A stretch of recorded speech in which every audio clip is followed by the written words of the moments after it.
देखेंगे राष्ट्रपति के अध्यादेश जारी करने की शक्ति। ठीक है, देखेंगे राष्ट्रपति अध्यादेश जारी क्यों करते हैं, किस कंडीशंस में जारी करते हैं, मतलब क्या सिनारियो बनेगा जब राष्ट्रपति को अध्यादेश जारी करने की नौबत आएगी।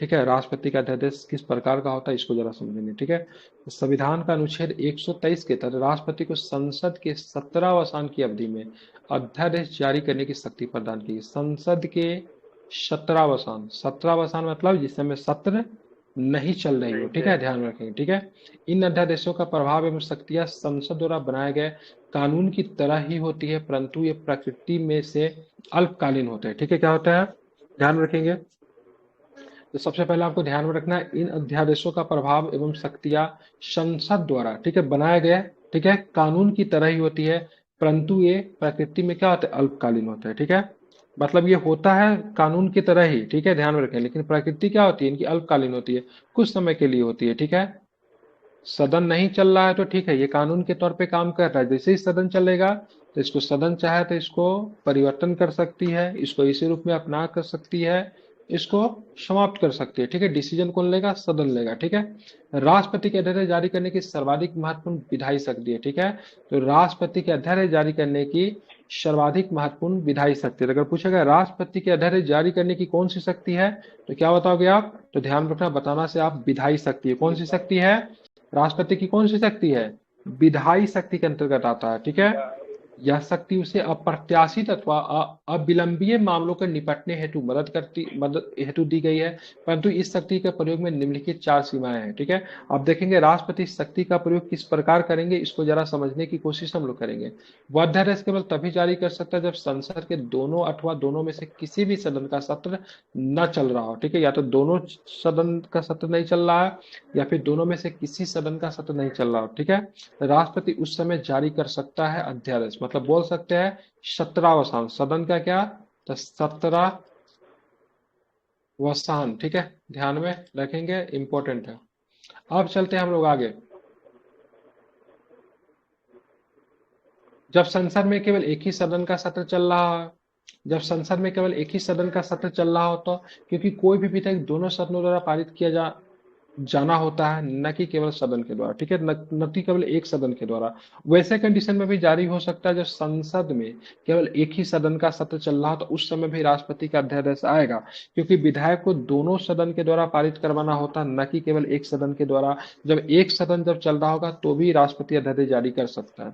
जब संसद के दोनों सदनों का सत्र चल रहा हो उस समय जारी किया गया अध्यादेश अमान्य है। ठीक है, अगर मान लीजिए दोनों सदन का सत्र चल रहा हो लेकिन फिर भी राष्ट्रपति अगर उस समय अध्यादेश जारी अगर कर देते हैं तो वह अध्यादेश क्या होगा, अमान्य होगा, क्योंकि कानून बनाने की शक्ति, ठीक है, कानून संबंधित कार्य का पावर संसद के पास है, न कि राष्ट्रपति के पास। राष्ट्रपति विशेष परिस्थिति में अध्यादेश जारी कर सकते हैं, वैसे कंडीशन पे नहीं कर सकते हैं जबकि सदन चल रहा होगा।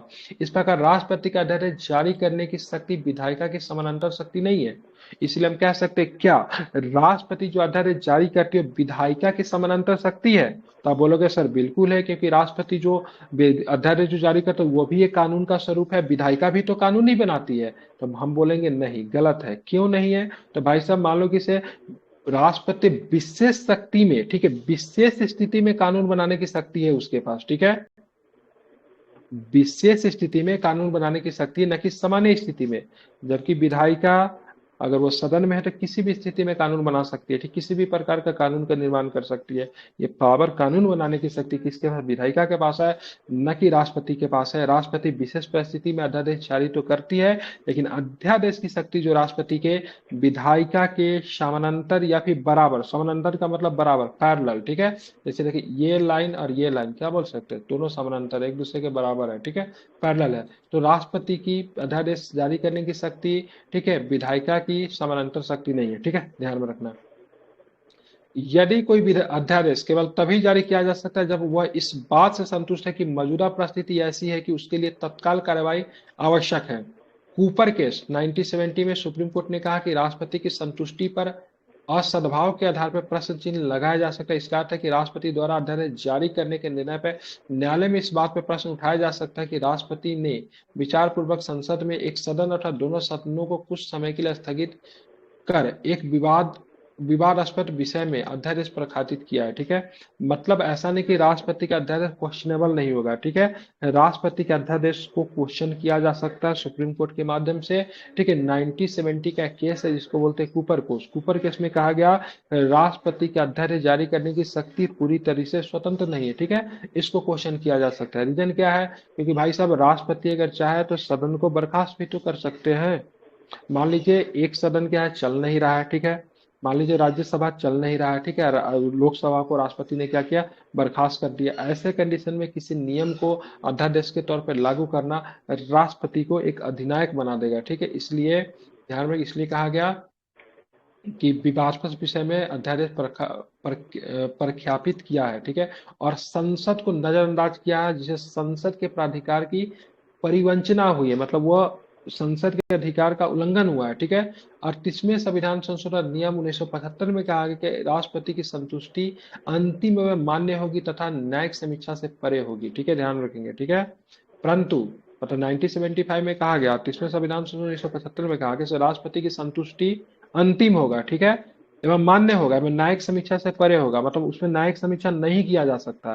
परंतु 44वें संविधान संशोधन द्वारा इस उपबंध का लोप कर दिया गया, हटा दिया गया। अतः राष्ट्रपति की संतुष्टि को असद्भाव के आधार पर न्यायिक चुनौती दी जा सकती है, ठीक है। मतलब राष्ट्रपति अगर किसी प्रकार के अध्यादेश जारी करते हैं तो उसको न्यायिक चुनौती दी जा सकती है। लेकिन 38वें संविधान संशोधन 1975 में क्या कहा गया? नहीं भाई साहब, राष्ट्रपति के अध्यादेश जारी करने की शक्ति को न्यायिक चुनौती नहीं दे सकते, ठीक है। लेकिन 44वें संविधान संशोधन जनता पार्टी की सरकार 1978 में इसको बदल दिया गया और कहा गया से नहीं, राष्ट्रपति की संतुष्टि को असद्भाव के आधार पे, ठीक है, न्यायिक चुनौती दी जा सकती है, ठीक है। मतलब अध्यादेश के मामलों को लेकर न्यायालय में जा सकते हैं आप, ठीक है। सभी मामलों में अध्यादेश जारी करने की उसकी शक्ति केवल समयावधि को छोड़कर संसद की कानून बनाने की शक्तियों के सम विस्तीर्ण ही है, ठीक है। ध्यान रखेंगे, ठीक है। मतलब जो संसद के कानून बनाने की जो शक्ति जो उसके बराबर ही शक्ति राष्ट्रपति को प्राप्त है, लेकिन समयावधि नहीं है, ठीक है। संसद कोई कानून को चाहे तो लंबे समय तक बना सकती है। जैसे बना दिया पर्यावरण संरक्षण अधिनियम 1986 बन गया, लाइफ टाइम चलेगा, ठीक है, कभी नहीं हट सकता है। लेकिन राष्ट्रपति अगर मान लीजिए कोई अध्यादेश अगर जारी करेगा तो भाई कितना 6 महीना मैक्सिमम चल सकता है, नहीं तो उसमें एक समयावधि का लोच है, ठीक है। इससे राष्ट्रपति के अध्यादेश की शक्ति को कम करता है। तो सभी मामलों में अध्यादेश जारी करने की उसकी शक्ति केवल समयावधि को छोड़ के, ठीक है, संसद की कानून बनाने की शक्तियों के समय विस्तीर्ण है। इनकी दो विशेषता है। अध्यादेश केवल उन्हीं मुद्दों पर जारी किया जा सकता है जिन पर संसद कानून बना सकती है, ठीक है। ध्यान रखिए, अध्यादेश वैसे मामलों पर राष्ट्रपति साहब जारी नहीं कर सकते जिसपे संसद को भी कानून बनाने का अधिकार नहीं है। सिंपल प्रश्न में राष्ट्रपति किन मुद्दों पर अध्यादेश जारी करेंगे? तो वैसे मुद्दों पे जारी करेंगे जिसपे संसद को कानून बनाने का अधिकार है, ठीक है। आप देखिए अध्यादेश की संवैधानिक सीमाएं क्या होती है, तो अध्यादेश पर भी वही संवैधानिक सीमाएं होती है जो संसद द्वारा बनाए गए किसी कानून की होती है। अतः एक अध्यादेश किसी भी मौलिक अधिकार का लघुकरण अथवा उसे छीन सकता है, ठीक है। अब संसद के पास मौलिक अधिकारों को कम करने और छीनने का अधिकार होता है, ठीक है। मतलब मौलिक अधिकार को कम करने का अधिकार की बात करेंगे या फिर छीनने का अधिकार भी संसद के पास ही होता है। लेकिन मौलिक अधिकारों का निलंबन करने का अधिकार की बात करेंगे तो राष्ट्रपति के पास होता है, ठीक है। तो इसी प्रकार से अध्यादेश के द्वारा भी, ठीक है, मौलिक अधिकारों का निलंबन किया जा सकता है या फिर उसको छीना जा सकता है, ठीक है। ध्यान में रखना, संसद 17 वर्षांत की अवधि में जारी किया गया प्रत्येक अध्यादेश संसद को पुनः बैठक होने पर दोनों सदनों के समक्ष प्रस्तुत किया जाना चाहिए, ठीक है। मान लीजिए 17 वर्षांत है, संसद का सत्र नहीं चल रहा है, ठीक है, ध्यान रखेंगे। और 17 वर्षांत मैक्सिमम कितना दिन का हो सकता है? 6 महीना का हो सकता है। तो ध्यान रखना है संसद का सत्र नहीं चल रहा, जैसे ही संसद शुरू हुआ तो दोनों सत्रों के बीच में, ठीक है, दोनों सदनों में, ठीक है, क्या रखा जाएगा? राष्ट्रपति के अध्यादेश को, ठीक है, प्रस्तुत किया जाएगा। यदि संसद के दोनों सदन उस अध्यादेश को पारित कर देती है तो वह कानून का रूप धारण कर लेता है, ठीक है, परमानेंट बन जाता है, ठीक है। संसद के सदन अगर चाहे तो अध्यादेश राष्ट्रपति के द्वारा पारित किया उसको हूबहू अपना लिया जाएगा, ठीक है, हूबहू अपना लिया बिना किसी चेंज का, ठीक है। यदि संसद कोई कार्यवाही नहीं करती तो संसद दोबारा बैठक के 6 हफ्ते के पश्चात, ठीक है, ध्यान में रखेंगे, 6 हफ्ते के पश्चात यह अध्यादेश समाप्त हो जाता है, ठीक है। क्या होगा? यदि इस पर संसद को कार्यवाही नहीं करती है तो संसद की दोबारा बैठक के 6 हफ्ते के पश्चात ये अध्यादेश क्या हो जाएगा? समाप्त हो जाएगा, ठीक है। इसे आप ध्यान में रखेंगे, ठीक है। यदि संसद दोनों सदन इसका यदि संसद का दोनों सदन इसका, ठीक है, निरानुमोदन कर दे, निर्धारित 6, तो यह निर्धारित 6 सप्ताह की अवधि से पहले भी समाप्त हो जाएगा। ठीक है, अगर मान लीजिए संसद का दोनों सदन इसको हटाने का प्रस्ताव पारित करे तो समाप्त हो जाएगा।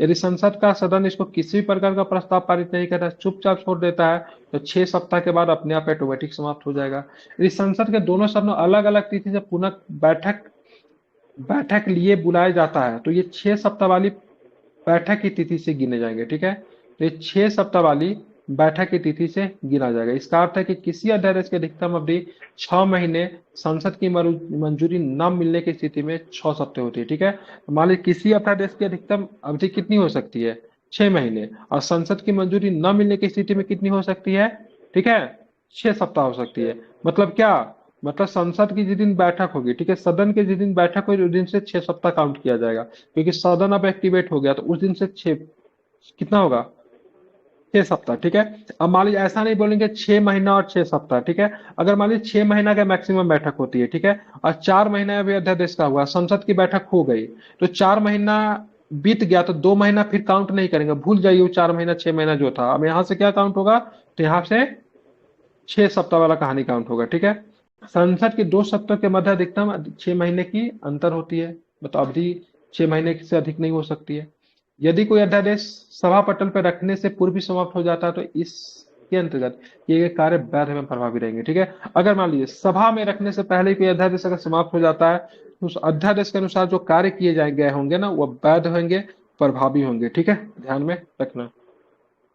राष्ट्रपति भी किसी भी समय किसी अध्यादेश को वापस ले सकता है। हालांकि राष्ट्रपति के अध्यादेश जारी करने की शक्ति उसकी कार्य स्वतंत्रता का अंग नहीं है। वो किसी भी अध्यादेश को प्रधानमंत्री के नेतृत्व वाले मंत्रिमंडल की सलाह पे ही जारी कर सकता है अथवा वापस लेता है। ध्यान में रखिए, उसकी विधायी शक्ति तो है, लेकिन उसकी स्वतंत्रता से परा हुआ नहीं है। ठीक है, मान लीजिए किसी भी अध्यादेश को जारी करने से प्रधानमंत्री के नेतृत्व वाली मंत्रिमंडल के सलाह पे ही काम करेगा। आप बोलोगे सर आप तो बताया से, मतलब वहां पे सदन का बैठक तो था ही नहीं, तो सदन का बैठक से मंत्रिमंडल प्रधानमंत्री का कोई लेना देना नहीं है। ठीक है, अभी भी सदन का बैठक नहीं चला, लेकिन देश के प्रधानमंत्री और मंत्रिमंडल कार्य तो कर रही है ना।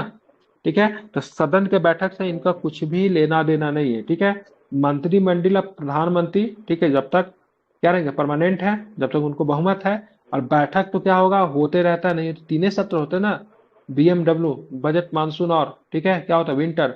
बाकी तो प्रधानमंत्री मंत्रिमंडल तो उनका रहता ही है ना, तो मंत्रिमंडल के सलाह से अध्यादेश जारी करेंगे, और वापस लेने के लिए मंत्रिमंडल की सलाह की अनुमति होती है। ठीक है, ध्यान में रखेंगे। एक विधायक के बहुत एक अध्यादेश पूर्ववर्ती हो सकता है, अर्थात इसे पिछली तिथि से प्रभावी किया जा सकता है। ठीक है, यह संसद के किसी भी कार्य अन्य अध्यादेश को संशोधित अथवा निरसित कर सकता है। ठीक है, ध्यान में रखेंगे। यह किसी कर अवधि को प्रवर्तित कर संशोधित कर सकता है। हालांकि संविधान संशोधन हेतु अध्यादेश जारी नहीं किया, इंपॉर्टेंट है। किस परिस्थिति में अध्यादेश जारी नहीं कर सकते हैं, तो संविधान संशोधन करने के लिए अध्यादेश जारी नहीं किया जा सकता है। ठीक है, ध्यान रखिएगा, संविधान संशोधन में ज्वाइंट सेशन भी नहीं होता, ये भी आपको ध्यान में रखना है। ठीक है, दोनों के दोनों चीजें क्या है, महत्वपूर्ण है। अध्यादेश भी, ठीक है, इम्पीचमेंट भी नहीं हो सकता, इम्पीचमेंट सॉरी, अध्यादेश को क्या बोलते हैं, ठीक है, जो भी कहते हैं। ठीक है, इसमें अध्यादेश नहीं आ सकता संविधान संशोधन में। भारत के राष्ट्रपति के अध्यादेश जारी करने की शक्ति अनोखी है तथा अधिकांश लोकतांत्रिक राज्यों जैसे अमेरिका एवं ब्रिटेन में प्रयोग नहीं की जाती। ध्यान में रखिएगा।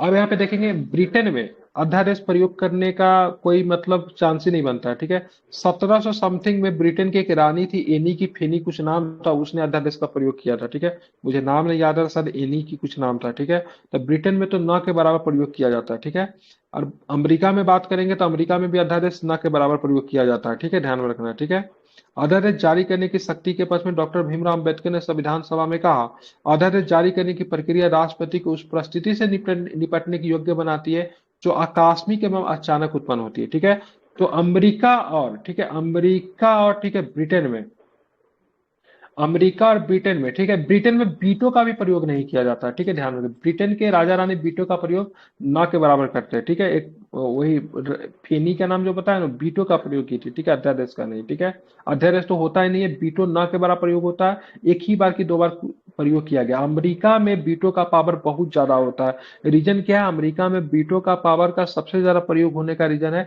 वहां का presidential form of government. Reason क्या है? तो अमेरिका में प्रेसिडेंटल फॉर्म ऑफ गवर्नमेंट, जहां पे प्रेसिडेंटल फॉर्म ऑफ गवर्नमेंट होगा वहां पे राष्ट्रपति डायरेक्ट जनता के द्वारा चुना जाता है, ठीक है। हाउस से, सदन से राष्ट्रपति को कोई लेना देना नहीं होगा, क्योंकि राष्ट्रपति सदन से चुन के आते नहीं है, ठीक है। मंत्रिमंडल का कोई, कार्यपालिका का कोई इसमें इंपॉर्टेंट रोल होता नहीं है, ठीक है, ध्यान में रखें। सॉरी, सदन का कोई इंपॉर्टेंट रोल होता नहीं है राष्ट्रपति को बनाने, क्योंकि सदन वोट नहीं करता राष्ट्रपति को बनाने के लिए प्रेसिडेंटल फॉर्म ऑफ गवर्नमेंट पे। जैसे भारत के राष्ट्रपति बनने के लिए लोकसभा, राज्यसभा, विधानसभा का सदस्यगण इलेक्ट करते हैं राष्ट्रपति को। देखिए अमेरिका में राष्ट्रपति को चुनने के लिए कांग्रेस या फिर, ठीक है, कांग्रेस या फिर सीनेट की कोई भूमिका नहीं होती है, ठीक है। क्या होती है? उनकी कोई भूमिका नहीं होती है। डायरेक्ट मतलब कैसे होते? जनता के द्वारा निर्वाचित किए जाते हैं, ठीक है। तो जाहिर सी बात है, तो राष्ट्रपति जिस पार्टी से होंगे उस पार्टी की सदन में बहुमत हो भी सकती है, नहीं भी हो सकती है, ठीक है ना। बहुमत हो भी सकती है, नहीं भी हो सकती, क्योंकि पार्टी से राष्ट्रपति को अलग रखा गया वहां पे। भारत में राष्ट्रपति पार्टी से अलग नहीं है, ठीक है। अभी मान लीजिए लोकसभा में, राज्यसभा में जिसके पास बहुमत है वो व्यक्ति चाहे तो उसका प्रधानमंत्री बना, राष्ट्रपति बना देगा। इसलिए देखिएगा, पार्टी, राष्ट्रपति हमेशा किसी पार्टी के सहयोग से ही बनता है, ठीक है। लेकिन अमेरिका में नहीं है, तो इसीलिए अमेरिका में बार बार वीटो का प्रयोग किया जाता है, ठीक है। तो वहां पे तो विशेषित विषय भी है जिसको मेजोरिटी वीटो कहते हैं, वो भी अमेरिका में प्रयोग किया जाता है, क्योंकि भारत के राष्ट्रपति के पास वो वीटो शक्ति नहीं है, ठीक है। अभी हम लोग कहाँ पे थे? अध्यादेश पे। तो अध्यादेश के संदर्भ में, ठीक है, अंबेडकर जी ने क्या कहा था? अंबेडकर जी ने कहा था, संविधान सभा में कहा कि अध्यादेश जारी करने की प्रक्रिया संविधान को उस परिस्थिति से निपटने के योग्य बनाती है, ठीक है, राष्ट्रपति को उस परिस्थिति से निपटने के योग्य बनाते हैं जो आकस्मिक एवं अचानक उत्पन्न होती है, जब संसद के सत्र में कार्यरत नहीं होते हैं। अब संसद के सत्र कार्यरत नहीं है, देश को किसी कानून की आवश्यकता पड़ गई, तो भाई कहाँ से कानून बनेगा? सदन तो चल ही नहीं रहा, लेकिन वो कानून बनाना जरूरी। तो ऐसे परिस्थिति में राष्ट्रपति अपने विधायी शक्ति का प्रयोग करेंगे, और मंत्रिमंडल कहेगा या फिर प्राइम मिनिस्टर कहेगा साहब साहब साहब सदन तो चल नहीं रहा, लेकिन इस कानून की बड़ी आवश्यकता है, कुछ कीजिए। तो राष्ट्रपति ऐसे संदर्भ में अपने विधायी शक्ति का प्रयोग करते हुए संविधान के 123 अनुच्छेद का प्रयोग करते हुए क्या करेंगे? अध्यादेश जारी करेंगे, ठीक है। यहाँ यह स्पष्ट है कि राष्ट्रपति का अध्यादेश जारी करने की शक्ति अनुच्छेद 352 में वर्णित राष्ट्रीय आपातकाल से कोई संबंध नहीं है, ठीक है, ध्यान में रखिएगा। राष्ट्रीय आपातकाल से कोई लेना देना नहीं है, ठीक है। राष्ट्रपति युद्ध, आक्रमण, सशस्त्र विद्रोह न होने की स्थिति में भी अध्यादेश जारी कर सकता है। और जब नेशनल इमरजेंसी जब लग जाएगा तो राष्ट्रपति तो अपने आप में बहुत कुछ है ही, वो तो बात की बात है, राष्ट्रपति के पास सब कुछ आ जाता है। लेकिन ठीक है, सामान्य परिस्थिति में भी राष्ट्रपति अध्यादेश जारी कर सकते हैं, ठीक है। यहाँ पे 352 से 356 से या फिर, ठीक है, कोई लेना देना नहीं है, ठीक है, ध्यान, 352 से कोई लेना देना नहीं है। सामान्य स्थिति में भी राष्ट्रपति अध्यादेश जारी कर सकते हैं। लोकसभा के नियम के अनुसार जब कोई विधायक किसी अध्यादेश का स्थान लेने के लिए सदन में प्रस्तुत किया जाता है, तो उस समय अध्यादेश जारी करने के कारण और परिस्थितियों को भी सदन के समक्ष प्रस्तुत किया जाना चाहिए, ठीक है। लोकसभा का नियम है, संविधान में कहीं भी नहीं मिलेगा। जब भी लोकसभा में, ठीक है, अध्यादेश को एज ए कानून की तरफ परिवर्तित कीजिए, बोला ना, जब सदन जब चलने लगा तो अध्यादेश को सदन में रखेंगे तो सदन चाहे तो उसको कानून के तौर पर स्वीकार भी कर सकती है, ठीक है, या फिर परिवर्तन भी कर सकती है, या फिर उसको समाप्त भी कर सकती है, या फिर कुछ नहीं बोलेगी। जब नहीं बोलेगी तो दूसरा सदन जिस दिन शुरू होगा ना, उससे 6 सप्ताह के अंदर में ऑटोमेटिक समाप्त हो जाएगा, ठीक है, अगर किसी प्रकार के सदन ने कोई भी प्रतिक्रिया अगर नहीं व्यक्त किया तो, ठीक है। तो जब लोकसभा के नियम के अनुसार जब कोई विधायक को किसी अध्यादेश का स्थान लेने के लिए सदन में प्रस्तुत किया जाएगा, तो भाई बताना पड़ेगा कि अध्यादेश किस वजह से जारी किया गया, ठीक है, इसके पीछे कारण क्या था। अब तक राष्ट्रपति का अध्यादेश पुनः जारी करने के संबंध में कोई भी मामला उच्चतम न्यायालय में प्रस्तुत नहीं किया गया, ठीक है। तो राष्ट्रपति साहब ने अभी तक कोई ऐसी गलतियां नहीं की। अगर राष्ट्रपति अगर किसी प्रकार की गलती करते तो राष्ट्रपति का अध्यादेश को चुनौती उच्चतम न्यायालय में दिया जा सकता है, ठीक है। परंतु डीसी बाधवा मामले में 1987 में उच्चतम न्यायालय का निर्णय यहाँ पर काफी संगत है। इसमें उच्चतम न्यायालय के द्वारा कहा गया कि, क्या कहा गया उच्चतम न्यायालय के द्वारा? तो सन 1967 और 81 के बीच बिहार के राज्यपाल द्वारा 256 अध्यादेश जारी किए गए। बाप रे, कुछ ज्यादा नहीं जारी कर दिया 256, और इनके समय समय पर पुनः जारी करके 1 से 14 वर्ष तक प्रभारी रखा गया। ठीक है। न्यायालय ने कहा कि अध्यादेश की भाषा में परिवर्तन किए बिना तथा विधानसभा द्वारा विधेयक पारित करने का प्रयास न करके अध्यादेश को पुनः प्रकाशन करना संविधान का उल्लंघन है तथा इस प्रकार के पुनः प्रकाशित अध्यादेश रद्द होने चाहिए। कहा गया कि अध्यादेश द्वारा विधि बनाने के वैकल्पिक शक्ति को राज्य विधायिका की विधायी शक्ति का विकल्प नहीं बनाना चाहिए। ठीक है। मतलब अध्यादेश क्या है? एक आकस्मिक शक्ति है राज्यपाल या फिर राष्ट्रपति को। अरे आपको ऑप्शन दिए, वैसे कस्ट कंडीशन में ऑप्शन दिए है। ठीक है। जब कोई प्रक्रिया ना मिले तब, जैसे कि मान लीजिए, ठीक है, मान लीजिए आपको प्यास लगी हुई है। ठीक है। तो चलो पानी नहीं है तो आपको बोलेंगे से चलो चलिए स्प्राइट पी लीजिए। जब ऐसा बात होनी से जब भी प्यास लगी तब स्प्राइट ही पीजिएगा। ठीक है। तो गलत बात होगा ना। तो अध्यादेश जारी करना विधायी शक्ति का विकल्प नहीं है। विधायी शक्ति तो किसके पास है? राज्य विधायिका के पास होगी या फिर सेंट्रल में भाई साहब संसद के पास है। अब उसको अध्यादेश की शक्ति के तौर पे बार बार प्रयोग नहीं कर रहे थे, चलो कानून नहीं बना इसी अध्यादेश को आगे बढ़ाते जाते वैसा नहीं कर सकते। ठीक है। तो यहाँ पे अध्यादेश को बार बार उसी रूप में आगे बढ़ा बढ़ा के प्रस्तुत किया गया बिहार में। ठीक है। तो ये गलत है। ठीक है। ध्यान में रखेंगे। तो इस मामले में कोर्ट का क्या कहना था से भाई साहब देखिए, अध्यादेश जारी करना ठीक है वैकल्पिक शक्ति है, विशेष परिस्थिति में जारी करो कोई दिक्कत नहीं है, लेकिन इसको आप आदत मत बना लो। ठीक है। इसको आदत बनाओगे तो फिर हो जाएगी दिक्कत और संवैधानिक नियमों का उल्लंघन होगा, संघीय ढांचा का उल्लंघन होगा। बोलोगे सर संघीय ढांचा का कैसे उल्लंघन होगा? तो कानून कौन बनाएगा? राष्ट्रपति बनाएगा, राज्यपाल बनाएगा कि विधायिका को कानून बनाने की शक्ति है? विधायिका के पास कानून बनाने की शक्ति है, न कि राष्ट्रपति और राज्यपाल के पास कानून बनाने की शक्ति है। ठीक है। हाँ, विधायिका किसी भी कानून को बनाएगी तो अंतिम में राष्ट्रपति राज्यपाल के पास जाता ही है। ठीक है। ध्यान रखेंगे। ठीक है। समझ रहे हैं ना? अब हम यहाँ पे विधायिका का भी नाम ले लिए, लेकिन संविधान संशोधन से संबंधित कानून वो नहीं बना सकती है। ठीक है। उसके लिए सेंट्रल ही है, लेकिन कुछ कानून को राज्य राज्य विधायिका भी बनाती है। जैसे बहुत सारा हो गया, जैसे पर्यावरण से संबंधित बना सकती है। ये बिहार में शराबें बंद कर दिया तो इसके लिए बना ना कानून। ठीक है। तो वो सब बना सकती है। ठीक है। तो ये आपका क्या हो गया? अध्यादेश समाप्त। अभी भी अध्यादेश में कोई डाउट है क्या? हम्म। तो कल क्या पढ़ा देंगे? राष्ट्रपति की नहीं क्षमतान नहीं की और शक्ति पढ़ा देंगे। ठीक है। एक एक टॉपिक पढ़ते जाइए। ठीक है। क्लियर?